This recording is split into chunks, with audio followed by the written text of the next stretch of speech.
Hello, my dear friends and students of class 8. Today's lesson is exercise 4.4 of class 8 math textbook. Today's lesson is construct the following quadrilateral. We have two quadrilaterals. The firstly, we shall learn how to construct the quadrilaterals DEAR. How to construct quadrilateral DEAR. Hello, welcome to my YouTube channel Aser Tutorial. If you are here for the first time, please don't forget to subscribe my channel. यो तपाईलाई नेपालीमा राम्रोसँग बुझाएर एकदमै राम्रोसँग यो सबै प्रकारको होमवर्क त्यसको साथसाथै बुझाइने यो च्यानल हो। तपाईले यसमा सहभागी भएर हामीबाट धेरै तपाईले फाइदा उठाउन सक्नुहुनेछ। हुन्छ, अब म सुरु गर्दैछु यो कन्स्ट्रक्सन। क्वेशन नम्बर 1 यहाँनिर दिएको छ quadrilateral DEAR. DE equals to 4 centimetre, EA 5 centimetre, AR 4.5 centimetre, E equals angle E 60 degree, angle A 90 degree.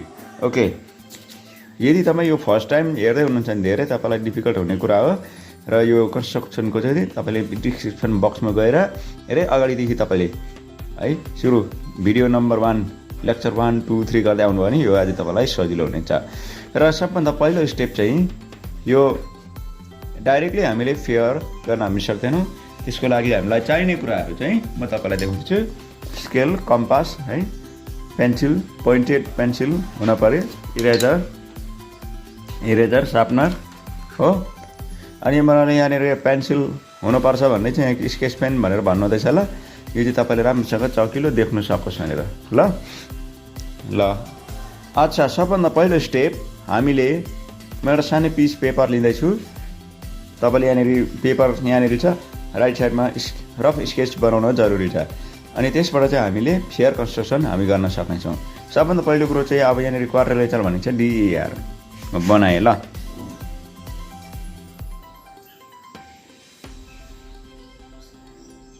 अब यो भइहाल्यो हैन। DE 4 सेन्टिमिटर हो, DE 4 सेन्टिमिटर। ABCD लेख्नु, A हैन, DEAR, DEA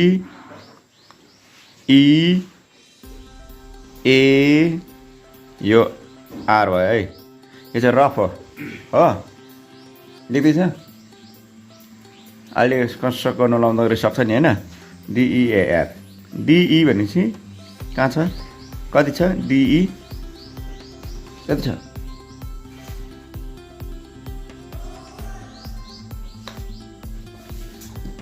DE मा 4 सेन्टिमिटर छ, EA मा कति छ? 5 सेन्टिमिटर छ। त्यहाँदेखि AR भनेको यो भयो, AR 4.5 सेन्टिमिटर। त्यसको बादमा angle E equal to 60, angle E चाहिँ 60 रहेछ यहाँनिर। यो एंगल चाहिँ हाम्रो 60 हुन पर्यो। त्यसको बादमा एंगल A यो 90 हुन पर्यो। अब सजिलो छ यो, यस्तो खालको भनेर चाहिँ हामीले यो बुझ्न पर्यो। बुझ्दैछ होला नि हैन? क्लियर? अब हामी स्टार्ट गर्न सक्छ। कहाँबाट स्टार्ट गर्ने र कसरी गर्ने? लु त सुरु गरौँ है। ल, अब हामी सुरु हुँदैछ। यसो हेर्दा सबभन्दा सजिलो कहाँको रहेछ भन्दाखेरि चाहिँ एउटा यस्तो खालको साइड हुनु पर्यो जुन साइडको चाहिँ लाइन अनि बोथ साइड एंगल छ भनेदेखि हामीले कन्स्ट्रक्ट गर्न सकिहाल्छ। बुझ्यो हैन? ल, सबभन्दा पहिलो हाम्रो कन्स्ट्रक्सन सुरु हुन्छ। हाम्रो कहाँबाट सुरु हुन्छ? EA बाट हो भने चाहिँ यतापट्टि 60 पनि यतापट्टि 90 पनि हामीले कन्स्ट्रक्ट गर्न सकिहाल्छ। कुरा बुझ्यो हैन? EA कति छ? 5 सेन्टिमिटर छ। 5 सेन्टिमिटर भनेको यहाँ देख्नु हुँदैछ होला। 5 सेन्टिमिटर कत्रो छ, कति छ? 5 सेन्टिमिटर म यहाँ देखाउँदैछु। हेर्नुहोस्, 0 देखिको लिएर 5 सम्म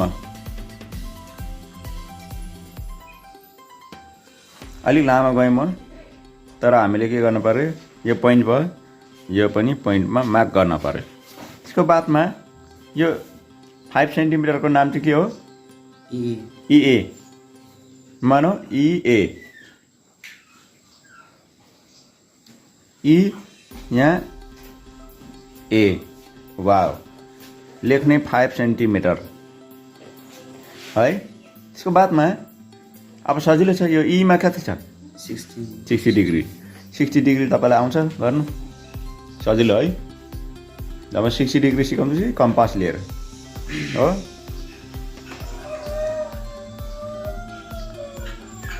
भाले बास्दैछ तपाईँको ध्यान यहाँ कन्स्ट्रक्सनमै हुनु पर्यो। ठिकै छ यो 60 ए हो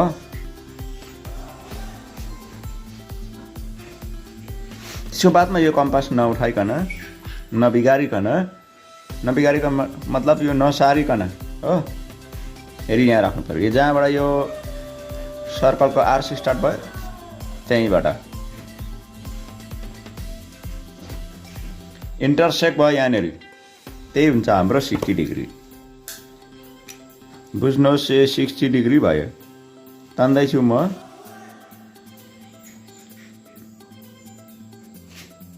जाओस् यो लाइन कति जान्छ 60 डिग्री त भयो नि त होइन।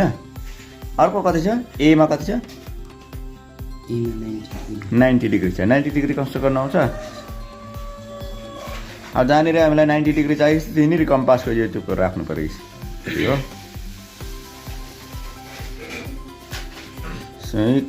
अलिक लामो तान्नुपर्छ।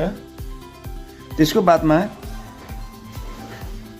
90 को चाहिँ फेरि यसरी तान्छ 60 भयो फेरि तान्यो भने 120 हुन्छ। फर्स्टको 60 यसलाई चाहिँ बाइसेक गऱ्यो भने 30 हुन्छ।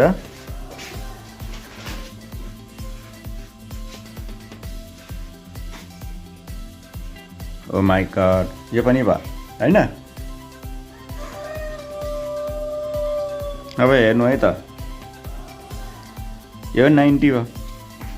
अब 90 डिग्री पनि भयो हैन। एबाट हाम्रो 90 डिग्री राखेर गएको लाइन चाहिँ कति जानु पर्यो 4.5 भनेपछि यहाँनिर 4.5 जाने यहाँबाट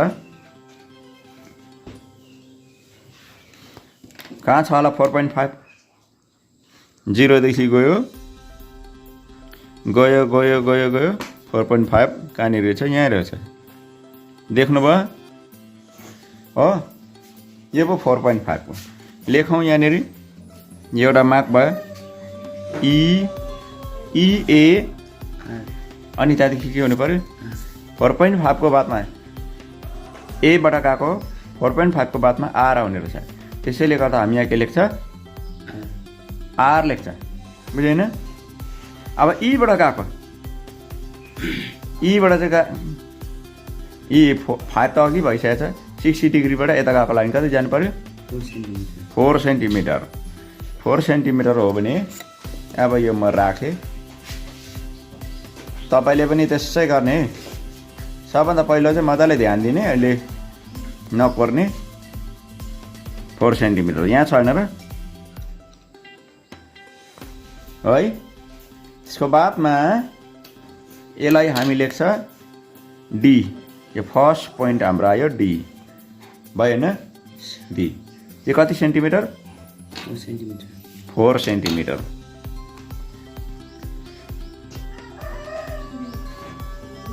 4 सेन्टिमिटर यहाँ कतै 4.5 सेन्टिमिटर थियो।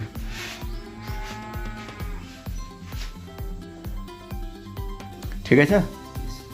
द लास्टली हाम्रो क्वाड्रिलेटरल हुन आँट्यो त्यो भएन भन्दाखेरि चाहिँ यो जोइन गरिदिनु पर्यो।